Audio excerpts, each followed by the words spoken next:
Now that her venom has had time to act, the Joro moves her paralyzed prey, carrying the yellow jacket from where it was caught to the center of her web.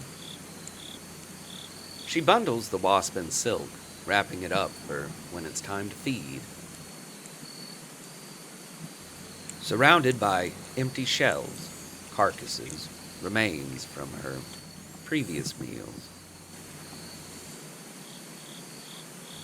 The Joro is a new orbweaver here, an invasive species who has quickly learned, adapted, and is thriving, multiplying, spreading.